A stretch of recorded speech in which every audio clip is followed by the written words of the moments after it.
Hey everyone, and welcome to Almost Cancelled. I'm Peter, that is Connor, and we are going to talk about Iron Fist Season 1, Episode 5. It's called Underleaf Pluck Lotus.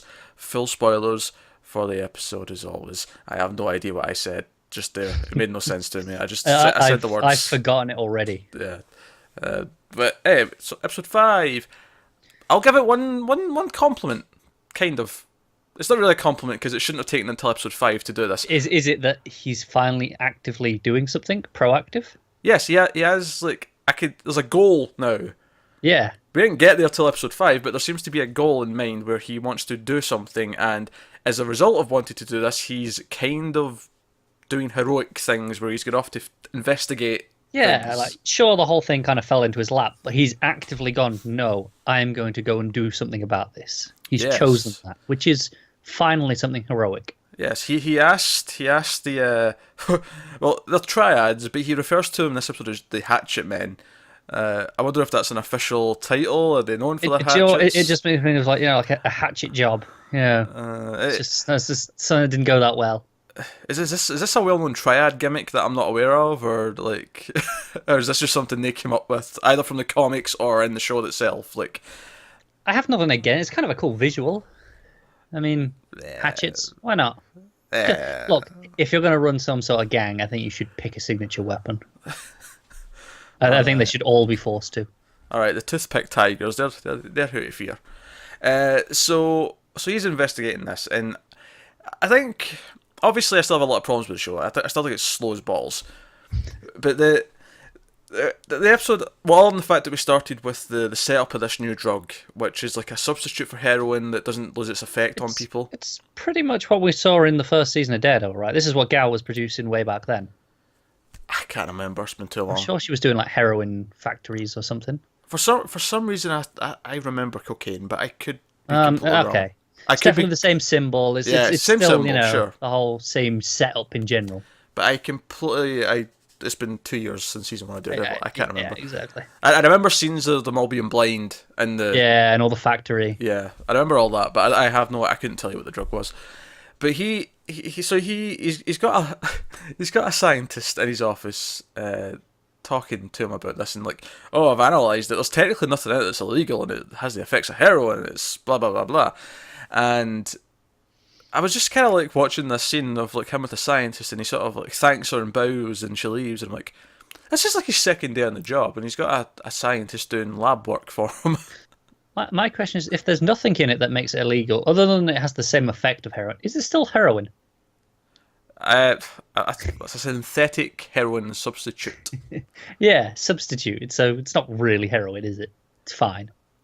Well, it's not because you still get addicted, and it's still going to extort people and whatnot. Well, yeah, yeah. There's still a lot of reasons why it's still a problem. That stuff still stands. Like heroin's not like other things where you can say, "Oh, they can moderate this and they can be." No, this is addictive as shit. They're going to ruin their lives when they start taking this. Yeah, yeah. So aye, I'm, but I'm not really defending the heroin. I'm yeah, just saying, call it something else. maybe they'll give it a name later Yeah. on. But yeah, so we get this whole opening sequence where we get these three business ladies who go around, and it's very upbeat music, and they're kind of unbuttoning their shirt and all that to look a little bit more, fetching to the drug dealers, the prospective buyers of their new drug, and we see them test it on a heroin junkie, Yeah. and he's like, "Oh, it's like the first time again," and it's like, "All right, okay, great, okay." Yep. Uh, but so he goes down this path of investigating this, and it takes him to Colleen, who is training Claire, but Just because. it cuts to a scene and Claire's there. I'm like, oh, Claire's here. Now you did point out to me, and you're quite right. At the end of Luke Cage, she picks up a self-defense leaflet from the board. And you're like, okay, right, fine. They kind of set up. It just, in terms of this show on its own, it just felt really weird to just cut to her mid doing something in a place where we've been several times, but I've never heard about her being here, kind of thing. Yeah, I wonder how that works if let's just assume for some reason this is the first of the Marvel shows you've watched and you don't know Claire. You've Would made a that pure see- life decision for a start. Well, yeah, but would that feel really jarring that there's just this person just there and it's like, oh, okay, she's a main thing now. Yeah, it'd be fine at the start of the scene, like when she's just because you think, all right, we're interested in this new character who's training with Colleen, and that's fine.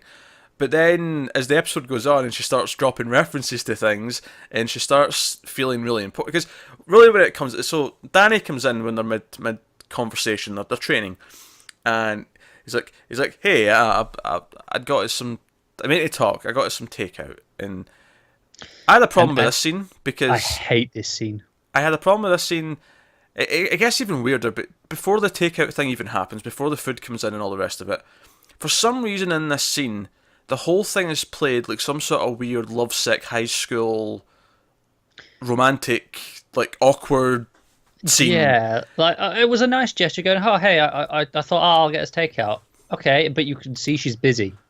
No, it was even before that. Even before he mentions the takeout, like the way, like I kind of get it from his perspective because he probably is developing a thing or whatever, and he's kind of naive and he's a bit like that. But even the way Colleen kind of awkwardly turns to him and smiles and seems sort of nervous that he's there, I didn't quite get. She wasn't like this the last time we seen them. There's been no.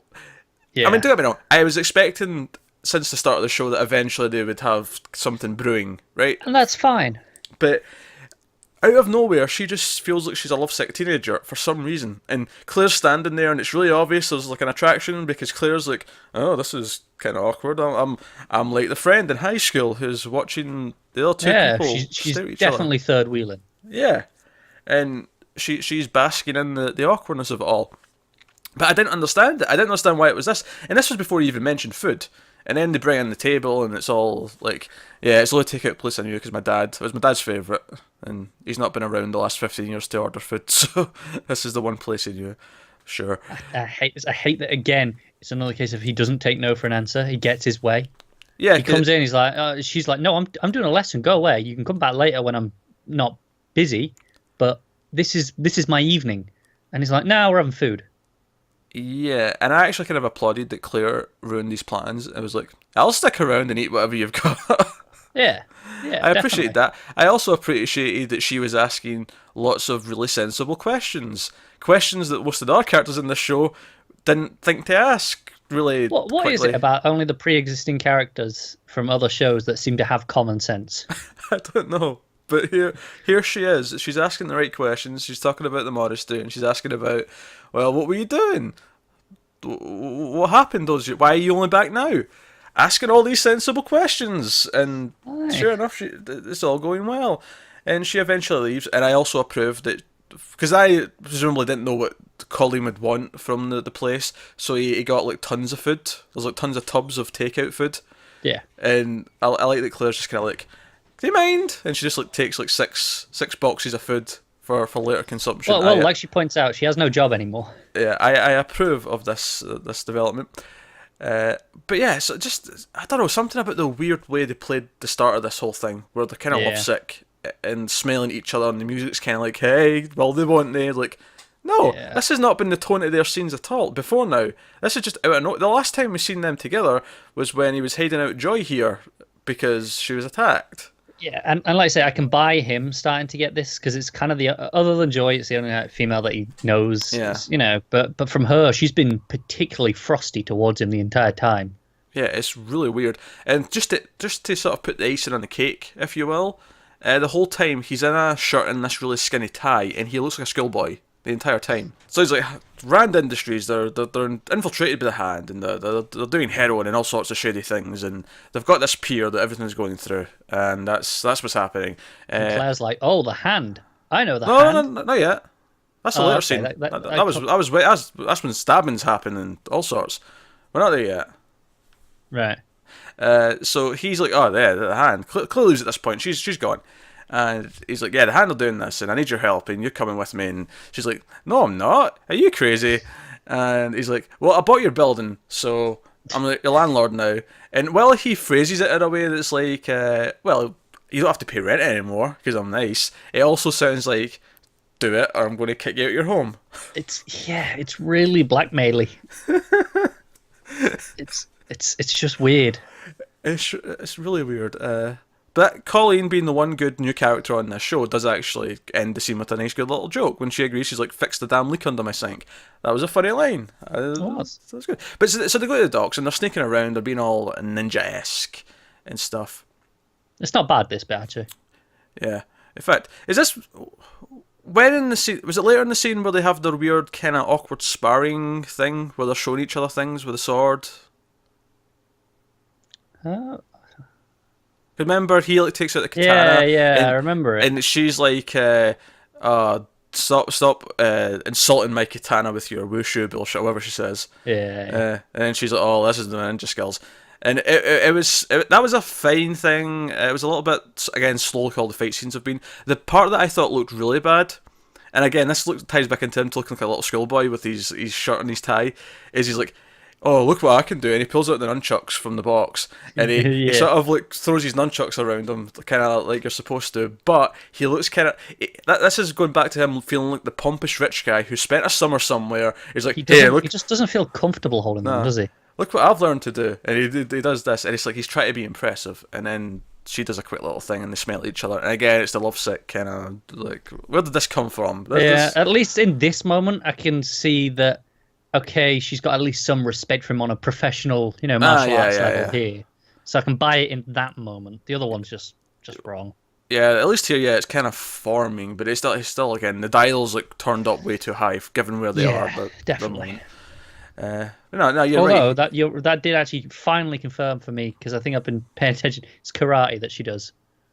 Yeah. Because I remember we had that discussion a while back, and then I keep forgetting to pay attention to what it was. Well, we've noticed it's been a Japanese martial art for ages. Yeah, we knew that. Yeah, I just like never actually name dropped the actual word karate. But yeah, so he looked like a tit with these nunchucks. Anyway, so they go out and they're investigating, and they go into they find the containers, and there's one that's just blank boxes. It's like, oh, that must be it. That must be the heroin that they're shipping in. And of course, solid reasoning, to be fair. Yeah, and Colleen's also, I love that Colleen, when they first get, was like, wait a minute, these guys have machine guns. You didn't mention machine guns. He goes, yeah, just because they don't know how to fight. It's like, yeah, but they've still got machine guns. Yeah, I can still get shot. God damn it. And do you know what? She's the only character with motivations that kind of make sense. They've set up this whole thing with the fighting ring that she even brings up, where she went back a second time and she didn't need to, and it's because she kind of liked it. And it's the idea she's restless. She wants to prove herself. Yeah, and it's the idea that she has a nudge to do something with her skills. It's not just like training and teaching people aren't enough. So I get why she's here. I get why she's made the decision, and it's been seeded, and that's good. Yeah. So Danny goes into the truck, and sure enough, there's a hidden door behind the boxes. Because there's an obvious sort of like wall that you could even see when they were miles back that there was like a wall there. I was like, that's suspicious looking. And there's a door, and he goes in, and it's like a little makeshift room. And there's a guy watching TV and a henchman. And this is after they've locked the doors and they're driving off in the truck at this point. Yes, Danny's a bit of an idiot and gets locked in the truck and it's driving off. And then Colleen has to steal a car from another goon and chase after them, but in pursuit. So Danny fights the guy in the truck, and I guess it's better than most of the fight scenes in the show. It wasn't doing that much for me though. I thought it was a pretty average one, to be honest.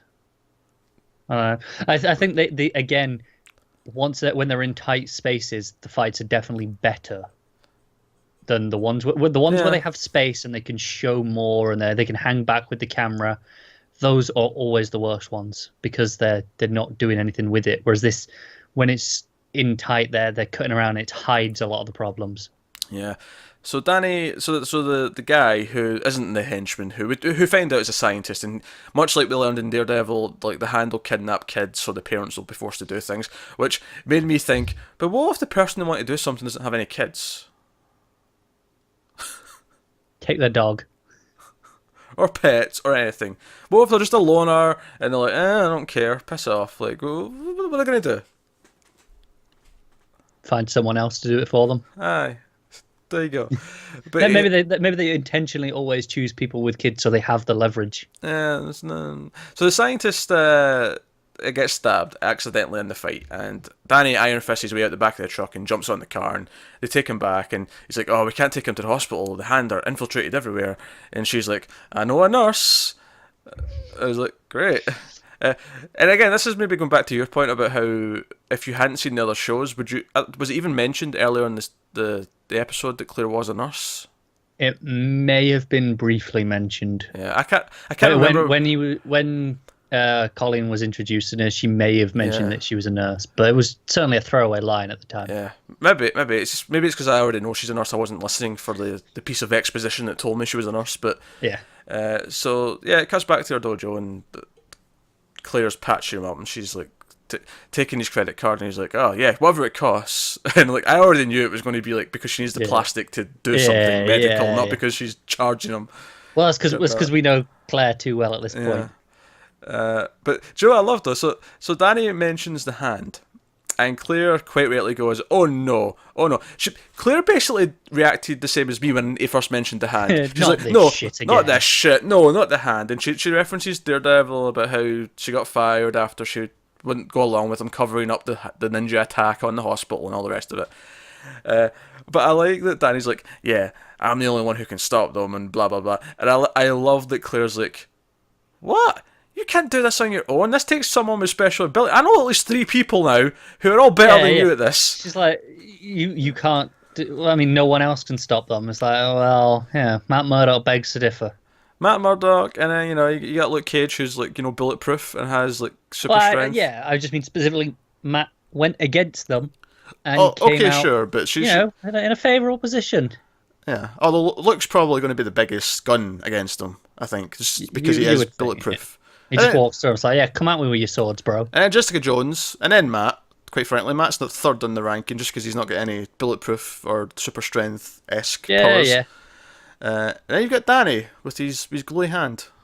They're kind of, I mean, him and Daredevil, they're kind of in a similar place where, yeah, cool, they got some martial arts training. Cool. Yeah, but Daredevil has the benefit of not being, what's the word? A cock. Just shit. Shit's a good word. Daredevil, and he's blind, and he's still better, and I think that that says something, right? So I was liking the way she was reacting during this scene. I was liking that Claire was basically calling him out and saying, "No, you can't do this alone, you idiot." And of course, we know he can't because they're probably the villains and the defenders, so they're going to have to come together. But of course, Danny's like, "I'm not alone," and he's like, Colleen says, "Yeah, he's not alone now. I'm going to help him," which is great. I like Colleen, fine, but I know we're probably not going to really beat them till the defenders. So. Unfortunately, the scene kind of get ruined for me when Claire, for absolutely no reason, then says, "Well, if you believe you can stop them, then I have to believe you." Why? Yeah, that was what I was like. So I was like, why? You've not seen this guy do anything, literally nothing that she's seen. And you don't know that he's got a super powered fist. She doesn't even know that he's good at martial arts at this point. Sure, he's coming to the dojo, but that doesn't mean anything. He could be a beginner. Sure, she knows that he's got lots of money. That's it. That's all she knows about this guy. Yep, that is it. That is all she's experienced. He might be delusional. He might be suffering from traumatic, stress because he was essentially abused by monks and hit repeatedly with sticks. He didn't say that specifically, but he mentioned he was training a lot. And I think we saw a flashback of him being. Oh no, we knew that, but I mean, she doesn't. Yeah. Oh, right, yeah. Yeah, we know he was getting beat. That's why I said it, because we knew that he specifically get beat with sticks, but she wouldn't know that. But yeah, so that was the whole thing, and that leads to a scene where they actually confirm that the woman that's been in the shadows the whole few times we've seen her is Madame Gao, and the guy responsible for letting the scientist go gets stabbed through the back, through the back of the neck, then it comes through the mouth. It's kind of cool. Yeah, it was a cool enough death.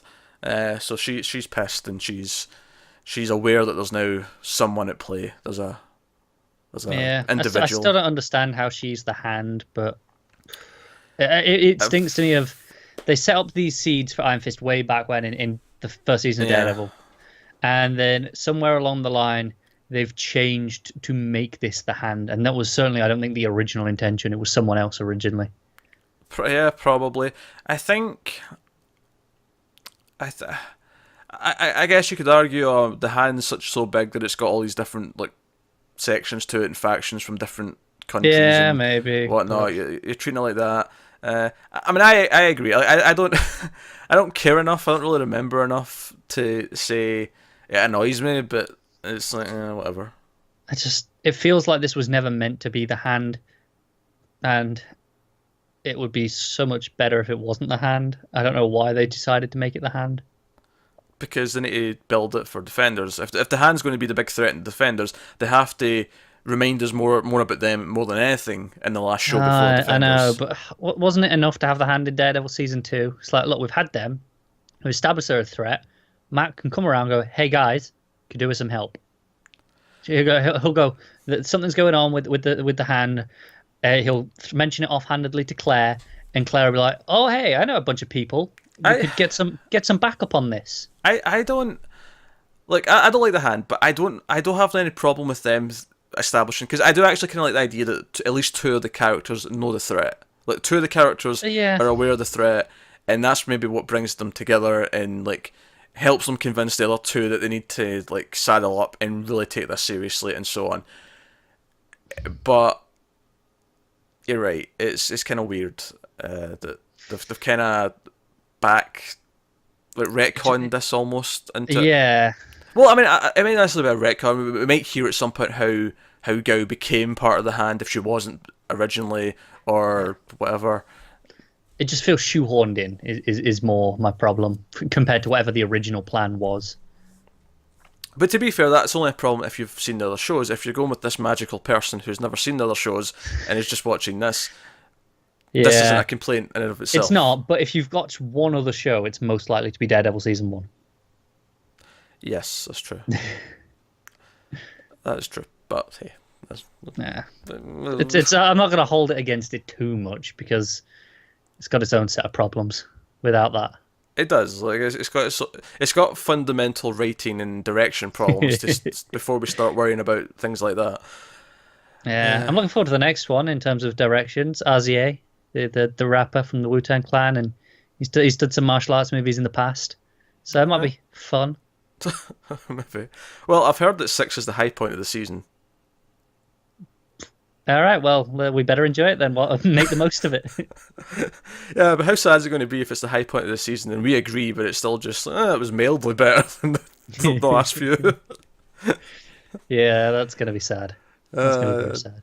Dear. So yeah, that was the end. Obviously, throughout the episode we had the other plot. So I want to go back to so Joy and Ward's plot of this episode. Mostly Joy, admittedly, because Ward's also, he's dealing with the stress of this while he's also still kind of just being a pussy, isn't he? Well, yeah, but so Danny comes to him with the whole drug thing, and Ward just kind of like, hatchet man, what? Get out of my office. But he leaves him the sample of the drug, and people have compared this show to a soap opera for a lot of reasons. This was the first time where I really felt the soap opera thing, where he like, oh, will he take this drug? He's still get his pills. He'll take his pills. Oh, nice close up of the drug in the drawer. No, he's not taking it. Oh, he's getting more stressed. Oh, no, he's looking at it. Oh, I wonder if he'll take it. Oh, there's so many shots of him looking at the drug. So much of it. I do appreciate though that after he gets a text from his dad, telling him to do what Joy says, he realizes he's being watched, and he just sort of like gives the finger and just waves his finger around the room. Yeah, that amused me, if nothing else. But so Joy's in this meeting, this very similar to the scene we had with Danny a few episodes ago, where she's there with the lawyers and they've got the people who are trying to sue them across the table, and I have to laugh because don't get me wrong, this one's a lot more like the last obvious moral thing that Danny was involved in. We talked about how this is kind of stupid because I actually agree with the company more than I do Danny for a couple of reasons. This one I think is more clean in the sense that, okay, as much as, as they point out, the company is legally within the binds of the law, but morally speaking, yes, they're definitely in a shitty, bad area. Yeah. And that's why Joy is right to feel guilty about what she's doing here, because as much as she's right in terms of the strict letter of the law, they're not technically doing anything wrong, and it is ultimately down to the government to enforce them to, be better. I'll rephrase that. No, they are doing something wrong. They're just not doing anything illegal. Okay, yeah. Right, because legality does not always equal right and wrong. Yes. Right. So, but basically, so they've got a plant. Was it a nuclear plant? I think it was. Yeah. Yeah. And some people within the radius of this planet were getting cancer, including in this particular case, it was a kid, and the mother's the one trying to like get some sort of justice for a child who is dying of cancer. And so I don't have any problem with in a vacuum this on its own. I do have a problem with it in the sense that one day after the whole pill thing, and I think it is literally the next day, if not 2 days later, that we have this other moral thing. And all I can think of, how many of these bullshit things is Rand involved in on a regular basis? Yeah, it's not looking good for them as a company, is it? Like, I feel like, because again, it was only like a week ago, less than a week, and like in the show's time, that they were doing this scene with Danny and being like, "No, you're not really Danny Rand. You piss off. We're not giving you anything." Hmm. Now they're doing this thing with the cancer child's mother. Yeah. I don't know. It feels really hackneyed that.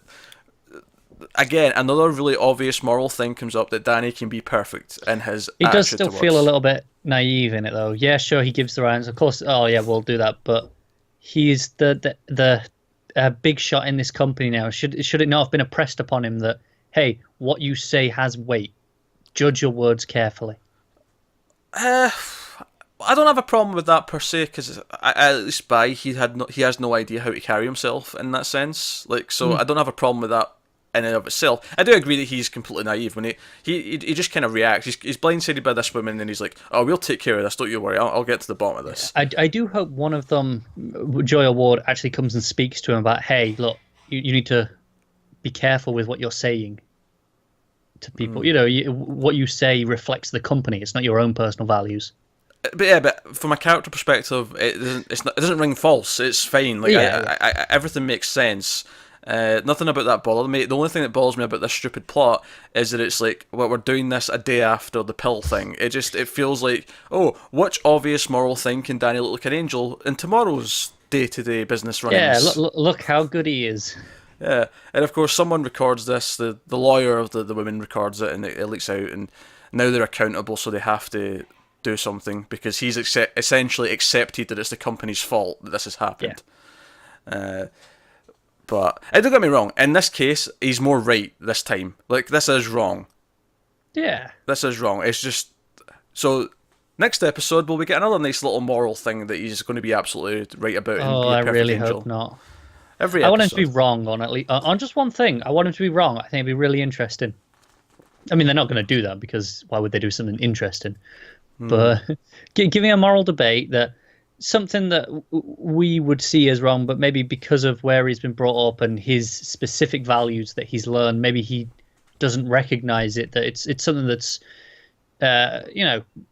closely linked to a problem in America specifically that he wouldn't realize is an issue. I don't know. I'd like to see something. I think it all comes back. I think Finn Jones is miscast. Yeah. I don't think he can carry this at all. There's several scenes in this scene where I just feel like, no, you feel like someone who's pretending to be this, and it was not working for me at all. The scene with Colleen when they're sneaking around the docks and they have that little quiet moment where they're talking about, oh, I'm sorry if I came on strong with that whole dinner thing. She's like, oh, I'm sorry if I misunderstood your intentions, and it played really weird.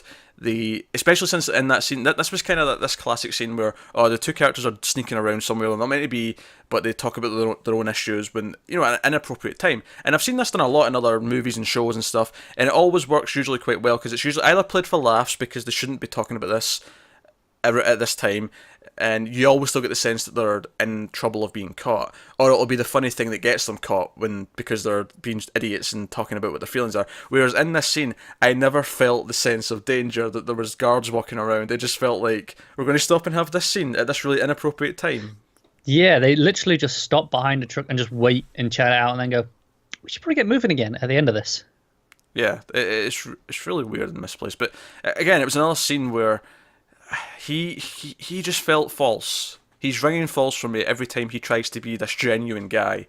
Every time he's like, again, going back to that nunchuck scene where he's like, hey, look what I can do. It feels like, hey, look what he's like a kid who's like proud that he's learned to do one little thing with a nunchuck. It feels weird, and he doesn't carry himself as someone who I see as a hero or someone who I see who can take charge of the scene and take charge of the problem. And whereas you watch Daredevil and you feel like, all right, Matt Murdock, when he's in the situation, when at the end of episode 2, when he's getting that kid back, you feel the weight, you feel everything, you feel every hit, you feel the determination in his face, and it feels like a mission. It feels like he's doing something. With him, it just feels like he's playing through scenes.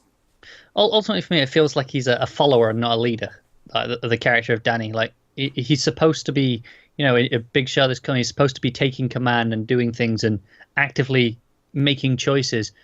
But he never feels like he's perfectly content to go with whatever comes up. Just go with the flow. It's fine with the company because he wouldn't be good at that yet, or wouldn't. No, he doesn't have to be good at it, but he doesn't carry himself like he's a natural leader in anything. Well, yeah, but what I'm saying is, in the company, that's fine. He shouldn't feel like he's doing that there. But the problem is, he doesn't feel like that in anything. He just feels like he's waiting for things to happen. He's not. I mean, when he says in this episode, "Oh, I'm the only one who can stop the hand," I'm like, I don't believe shit you say. I don't believe you for a second. Yeah, exactly. I don't think you believe that. You're trying to convince yourself. Oh, God. I hope he plays okay as a supporting character in Defenders. I hope he plays okay when there's other people making decisions and driving the plot. Maybe it will just be better when someone else is writing him. Maybe. I mean, there's always a hope of that. But, I don't know. I think he's really bad in the role. I think the casting here, to take away any arguments of race or whatever. It's him particularly. It's episode 5. Just a lot more to go. I like that story was, I've got a positive on this one, but most of it still annoyed me. Was this your favourite yet? Least worst yet? I guess. Yeah. I don't know. Well, I like Sinclair, I guess, and that's true. We got something we liked in this one. And she was mostly making sense and asking the right things and reacting the right way. It was just that one bit at the end when she ruined it by like, if you believe that you can top the hand, then I have to believe you. So do you think she's going to be quite a major player in the rest of this now going forward? Maybe. Anyway, that's Iron Fist episode 5. Let us know what you thought of this one in the comments below. Like and subscribe and all that stuff helps us out a lot. Get us on Twitter at mailed_fuzz for channel updates. Individual Twitters are on the screen for everyday ramblings. Thanks for watching, guys. We will see you next time.